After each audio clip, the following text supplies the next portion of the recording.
Salmaanul Farisi mës nañ ko may ab soxna su bokk ci waa Kind nag benn giir lañ bu nekk ca Yaman muy giir wu xaw a yaatu lool. Abi Abdurrahman as-Sulami nee na bañ mayee Salmaanul Farisi soxna si ba ngoon jotee ay boori timis magi saxaaba yi gunge ko ba mu demee ba jub si kër gi mu ne magi saxaaba yi mën ngeen yem fii jërë ngeen jëf. ci noonu mu daal di wéy ba mu ñëwee ba ci néeg bi mu gis ñu wërale néeg bi yëpp ay rido taaral ko ba mu taaru mu daal di laajte lu xew fii ndax kaaba gi daa tuxu ñëw fii wala néeg bi daa lakk ba munuñ koo xool moo tax ñu wërale ko rido yi. ñu ne ko ñaar yëpp benn amu ci mu ne kon nag dindi leen rido yi ba mu des ñaar yu mënta ñàkk. allahu akbar. ci noonu ñu daal di dindi rido yi ba mu duggee mu fekk ay bagages yu bari nekk ci néeg bi mu laajte bagages yi pour lan la ñu ne ko bagages yi yow ak sa soxna si yéen a ko moom. mu ne lii bokkul ci li ma sama xarit bi dénkoon mu jubli ci yonent bi alayhi salaatu wasalaam mu ne sama xarit bi li ma dénkoon mooy sama yëbbal ci àdduna na mel ni rek ku nekk ci waruwaayam nekk ci yoon di tukki lu toll ni la muy yóbbalu naa yóbbalu toll noonu kon bagage yu bëri yi jaru ko. ndeysaan ba mu noppee ci loolu mu gestu gis ñaari jànk mu ne ñaari jànk yi pour lan la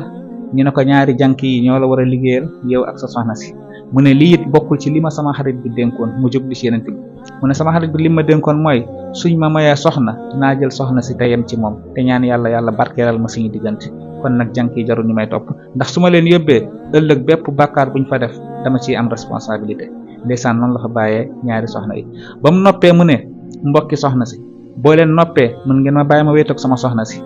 ñooñu ne ko waaw ci saa si ñooñu daal di génn bàyyi ko soxnaam si. ndeysaan mu ne soxna si ndax lépp lu ma la digal di nga ko def lu ma la tere di nga ko bàyyi. soxna si ne ko waaw topp say ndigal te bàyyi say tere rek moo ma tax a jóg loo ma digal ma def loo ma tere ma bàyyi. mu ne ko sama xarit bii di yonent bi alayhi salaatu wasalaam bokk na ci lim ma dénkoon mooy su may ànd ak sama soxna naa ànd ak moom ci jaamu yàlla ma bëggoon nag balaa ñoo sëkk dara nga jóg ñi ànd jaamu yàlla. ci noonu soxna si ne ko waaw ñi daal di naafila ndeysaan bañ noppee ci naafila gi ndeysaan ñi daal di ñaan yàlla ngir yàlla barkeelal leen seen sëy. ndeysaan noonu la Salmaanul Farisi jàllalee guddeem bi ak soxnaam si. ginnaaw ba mu jotee ak soxnaam si ba noppi ba mu xëyee ci ëllëg sa ñenn ci xaritam yi ñëw di ko laaj comme niñ koy faral di defee suñ jamono tey naka nga dundee sa guddi gi naka sa biig ndax neex na ak yi ñuy demee. ndeysaan Salmaanul Farisi du mooy leen ñu laaj ko ba muy ñetti yoon mu ne leen xanaa xamoo leen yonent bi alayhi salaatu wasalaam nee na képp ku sëy ak sa soxna cib guddi nga xëy bëccëg bi di ko nettali wala di wax ni nga xam ne noonu ngeen doon sëyee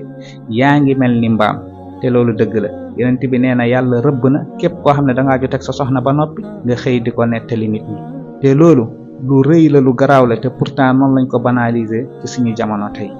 kon nag lépp lu ñuy def ci xeetu laabaane gi ñu demee lu am solo la waaye buñ ci jéggi dayo ndax kat baaxul te xeetu laabaane niñ koy defee lu ñaaw la islam àndu ci aada bu ñaaw la. yàlla dafa bëgg lépp nekk ci sutura donte ni ñu koy def dañ cey jublu pour xale yi sàmm seen bopp bu ëllëgee ñu ne ñoom kat fekk nañ ci ñoom ndaw ak yi ñu demee waaye nag lépp na nekk ci sutura dong. beneen biir mooy ñi nga xam ne dañuy fanaanook seen borom kër yi wala borom kër yi nga xam dañuy fanaanook seen soxna yi ba noppi nekk ci groupe WhatsApp yeeg live yi di ko waxtaanee nañ ko moytu rawatina ñi nga xam ne nee nañ ay jullit lañ te xam ne l'islam dafa tere loolu. kii mooy Salmaanul Farisi defoon nañ ci moom vidéo leeral ci dundam mu ngi ci compte bi tey nag lii lañ indiloon ñun ñëpp ñi maase ànd bàyyi ci xel wasalaamu aleykum wa rahmatullahi wa barakaatu.